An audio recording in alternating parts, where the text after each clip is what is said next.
brought to you by Silver Pumps. Top quality और consistent performance के लिए सिर्फ सिल्वर पंप्स, नाम याद रखना। ये मैं दिखा रहा था, कल से खूब वायरल हो रखा है कि हनुमान बेनीवाल को गुस्सा क्यों आता है गोविंद सिंह डोटासरा पर। अब नागौर में जिस तरह से कैंडिडेट खड़ा किया था खीमसर उपचुनाव में गोविंद सिंह डोटासरा, वो बात तो चल ही रही थी, मगर गोविंद सिंह डोटासरा ने एक और खुलासा कर दिया, और वो भी वहीं जाकर कि उम्मेदा राम बेनीवाल को हम कैसे तोड़ कर लाए आरएलपी से। ये हनुमान बेनीवाल के जले पर नमक छिड़कने जैसा है। अब हनुमान बेनीवाल, आप समझिए, ये सुनने के बाद कितना आग बबूला होंगे। अब ऐसे में देखिए, हनुमान बेनीवाल के गुस्से को नाजायज भी नहीं ठहराया जा सकता है, क्योंकि बड़ी मुश्किल से उन्होंने उम्मेदा राम बेनीवाल का कद बड़ा किया था। ठीक है, उम्मेदा राम बेनीवाल ने भी हनुमान बेनीवाल का साथ दिया था, मगर बीच रास्ते से किसी को तोड़ ले जाए कोई तो अच्छी बात नहीं है, क्योंकि कांग्रेस आज इसी समस्या से जूझ रही है कि बीजेपी वाले उनकी पार्टी तोड़ लेते हैं और ये बीजेपी पर आरोप लगाते हैं। अब आरएलपी पर को लेकर भी यही काम कर रहे हैं। सुनिए क्या कर रहे हैं गोविंद सिंह डोटासरा। हम लोग बाड़मेर की तरफ गए थे, मैं, हमारे प्रभारी जी रंधावा साहब पंजाब के चीफ मिनिस्टर थे उस वक्त और प्रभारी हैं, और जूली साहब। वहाँ जहाँ भी हम रुके और कार्यकर्ताओं से मिले तो एक ही आवाज़, किसी भी होटल की, किसी भी दूसरी जगह की एक ही आवाज़ आ रही थी कि साहब, अगर आपको यहाँ की सीट जीतनी है तो ये उम्मेदा राम जी जो आरएलपी में हैं, इनको अगर आप कांग्रेस में ले आते हो तो आप सीट जीत सकते हो। तो मैं जानता नहीं था, मैंने कहा भाई इतना पॉपुलर आदमी अपनी दिक्कत देखा अपन क्यों झगड़े में पड़े। तो लेकिन एक कोई कार्यक्रम हुआ हमारे समाज का, कोई लोगों ने किया था कि जाट समाज का, तो वहाँ पर बिरला ऑडिटोरियम में जयपुर में, तो उम्मेदा राम जी उस टाइम आए और पहली बार, ये तो जानते होंगे, मैंने इनको इतना ही देखा, लेकिन इनकी जो प्रसिद्धि थी, इनकी जो ख्याति थी, वो मैंने सुनी थी, और इनके स्वभाव और इनके व्यवहार के बारे में मैंने काफी कुछ सुन रखा था।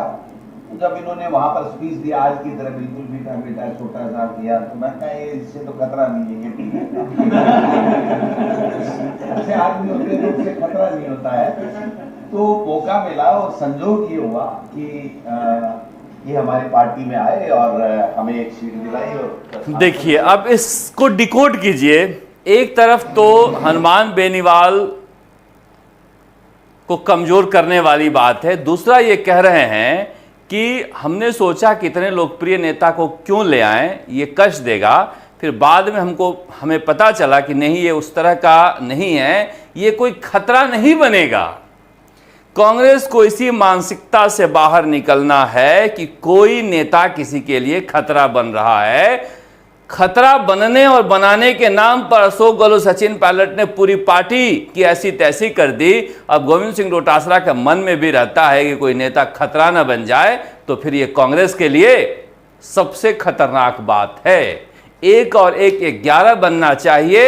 ऐसा नहीं सोचना चाहिए कांग्रेस में कोई पॉपुलर नेता आ जाएगा तो हमारे लिए खतरा बन जाएगा, मगर इस सोच से कांग्रेस उबर ही नहीं पा रही है। और यही वजह है कि आज गोविंद सिंह डोटासरा को अंबेडकर जयंती के दिन हुए कार्यक्रम में अपने कांग्रेसी कार्यकर्ताओं को धमकाना पड़ा कि आधे घंटे के लिए आते हो मीटिंग में और कांग्रेस का स्टिकर लगा लेते हो, बाहर का रास्ता दिखा देंगे। भगत सिंह को देखो, भगत सिंह ने देश के लिए क्या क्या किया, तुम देश के लिए, कांग्रेस पार्टी के लिए थोड़ी देर काम नहीं कर सकते हो क्या? घर घर नहीं जा सकते हो क्या? लोगों की समस्याएं नहीं सुन सकते हो क्या? सड़क पर नहीं निकल सकते हो क्या? खूब धमकाया, खूब धमकाया। मगर मैं फिर कहता हूं, डरा धमका कर वफा की बात करते हो, कहीं तलवार से पांव का कांटा निकलता है। कांग्रेस के लिए यह जरूरी है कि समाज में एक कांग्रेसी आदर्श बने, और आदर्श बनने के लिए चारित्रिक मजबूती जरूरी है। जब तक कांग्रेसियों पर भरोसा नहीं होगा जनता का, कोई गोंद नहीं है जो जोड़ सके। न राष्ट्रवाद है, न भगवान का नाम है, न हिंदुत्व है, न मुस्लिम विरोध है, तो फिर है क्या?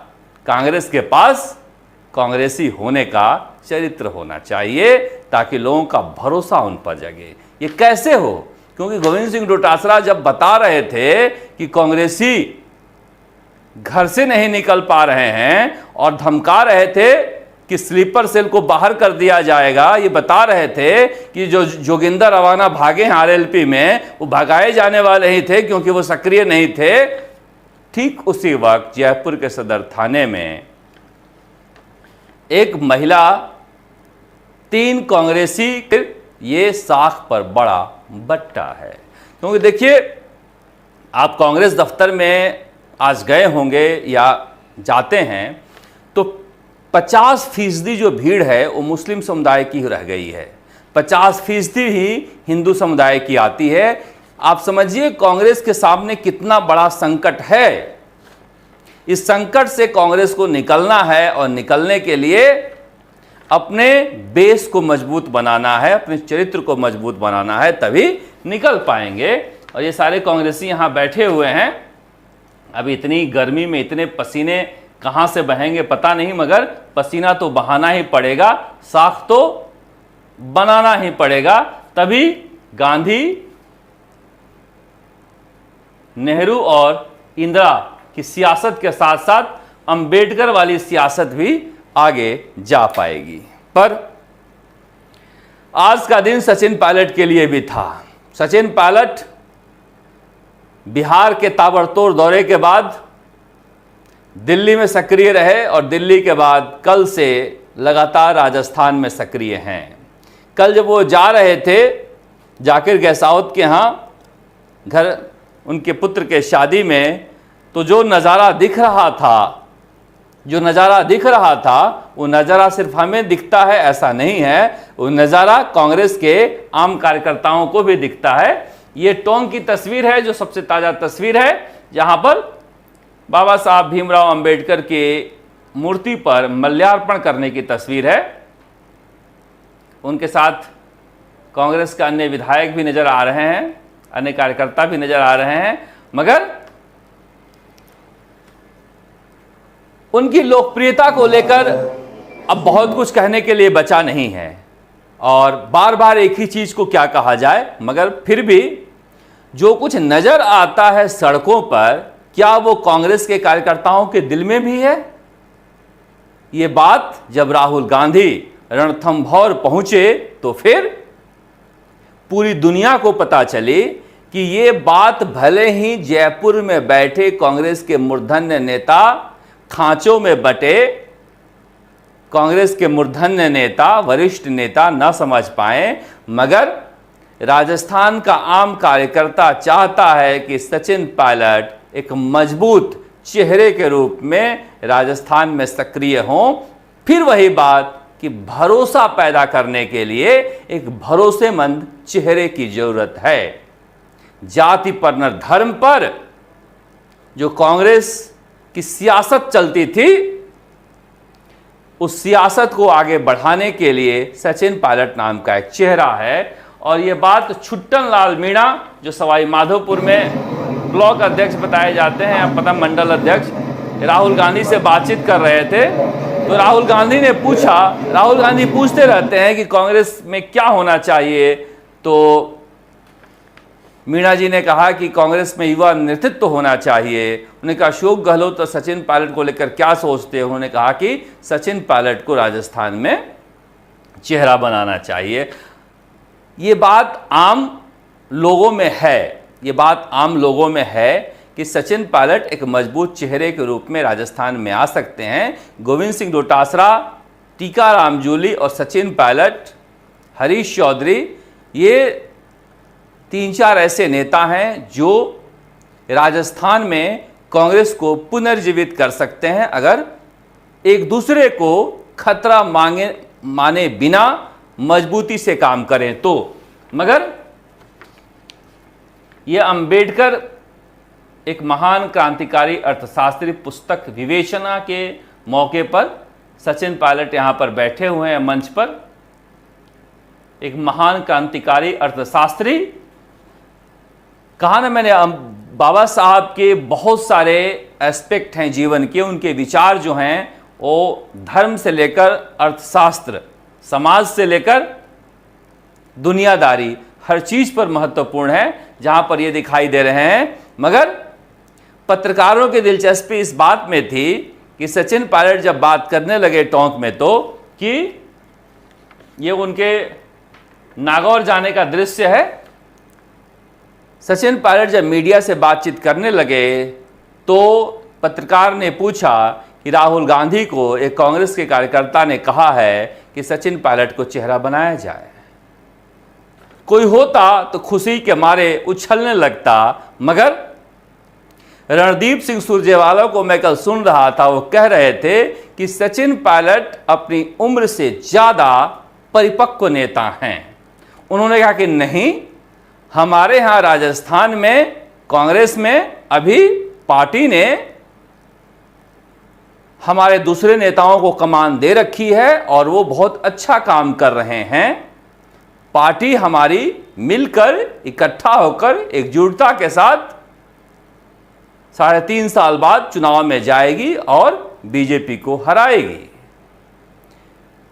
सचिन पायलट बहुत सधे हुए शब्दों के साथ, बिना किसी को नाराज किए हुए, राहुल गांधी की बातों को बिना काटे हुए अपनी सारी बातें कह गए। और सचिन पायलट की एक खासियत भी है,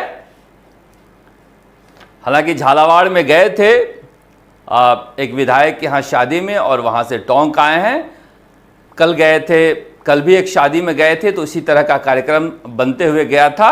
मगर सचिन पायलट की ज़रूरत राजस्थान में महसूस की जाती है। ये दृश्य है शादी समारोह का, जहाँ पर जाकिर के साथ जो कांग्रेस के विधायक हैं वो आपको मकराना वाले दिखाई दे रहे हैं। और जब शादी में आते हैं तो ये मैं इसलिए दिखा रहा था कि सचिन पायलट को किसी के शादी में बुला लो तो पूरी की पूरी शादी की ऐसी की तैसी हो जाती है, मगर फिर भी हर कोई चाहता है कि सचिन पायलट एक बार शादी में आए। अब ये शादी में आए हैं, ऐसा लग रहा है किसी सभा और किसी रैली में आए हैं, पूरी शादी टूटकर सचिन पायलट के पीछे पीछे हो लेती है और भीड़ का ऐसा मजमा लगता है जैसे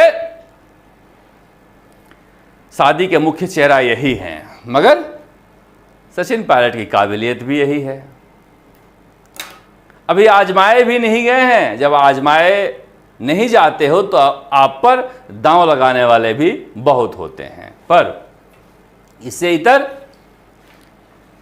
राजस्थान की सियासत में बाबा साहब भीमराव अंबेडकर की विरासत को क्लेम करने के लिए बीजेपी भी आगे निकल कर आई है। एक तरफ कांग्रेस के राष्ट्रीय अध्यक्ष मल्लिकार्जुन खड़गे बोल रहे थे तो प्रधानमंत्री नरेंद्र मोदी बोल रहे थे। प्रधानमंत्री नरेंद्र मोदी अगर हरियाणा में बोल रहे थे तो भजन लाल शर्मा भारत रत्न डॉक्टर भीमराव अंबेडकर के जीवन दर्शन को लेकर यहां पर समझा रहे थे कि बीजेपी असली वारिश है बाबा साहब के विचारों के।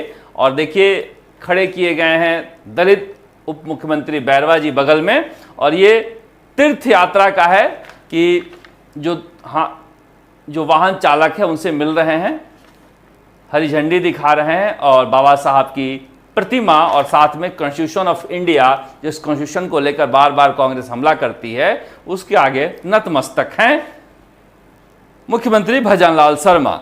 अब बीजेपी ने ये प्लान किया है कि 4 जगहों पर जहां जहां बाबा साहब के धर्म स्थल को हमने विकसित किया है, बाबा साहब के जो जीवन से जुड़े हुए जगह हैं उन्हें विकसित किया है, उनकी मुफ्त यात्रा हम कराएंगे जो भी करना चाहे।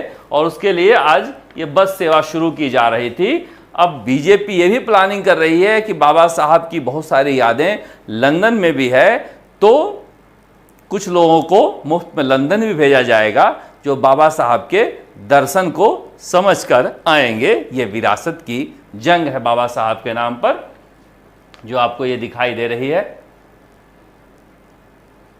मगर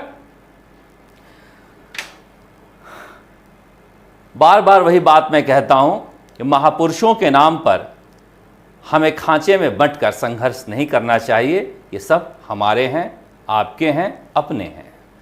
पेपर लीक को लेकर अभी भी नए नए खुलासे हो रहे हैं। गिरफ्तार एसडीएम साहब हनुमानाराम ने कहा है कि आरएस बनने से पहले वो डमी कैंडिडेट के रूप में बैठा करते थे, बनने के बाद दोस्ती में बैठ गए थे, और ये जो चलन था वो उस इलाके में आम चलन था, इसलिए इसे कोई अपराध नहीं मानता था, इसे एक सामान्य प्रक्रिया मानता था। हमारा संकट यही है कि इंस्टीट्यूशन को करप्ट कर दिया था। परीक्षा लेने वाली संस्थाएं जो पवित्रता के उच्चतम मापदंड पर स्थापित हैं, वहां पर संस्थागत भ्रष्टाचार हो गया था। संस्थागत भ्रष्टाचार के मतलब संस्था के अंदर काम करने वालों को भ्रष्टाचार एक प्रक्रिया का हिस्सा लगने लगता है, उसमें कुछ बुरा नहीं लगता है, तो फिर वो संस्थागत भ्रष्टाचार कहते हैं। और जहां पर संस्थागत भ्रष्टाचार आ जाए उसे कोई बचा नहीं सकता है। इसलिए अभी भी हमारी मांग जारी है कि आरपीएससी को भंग किया जाए। पता नहीं राजस्थान के मुख्यमंत्री भजनलाल शर्मा इस मांग के बारे में सुन भी रहे हैं या नहीं सुन रहे हैं, या फिर सोच भी रहे हैं या नहीं सोच रहे हैं, क्योंकि आरपीएससी में नए सदस्य या चेयरमैन बनाए नहीं जा रहे हैं। तो क्या सबको रिटायर करने की प्रक्रिया चल रही है और नए सिरे से नियम बनाए जाएंगे, या फिर वक्त काटा जा रहा है? कुछ समझ में आता नहीं है, मगर ये सूरत बदलनी चाहिए। आप देखते रहे राजस्थान तक। नमस्कार, जयपुर से शरद कुमार।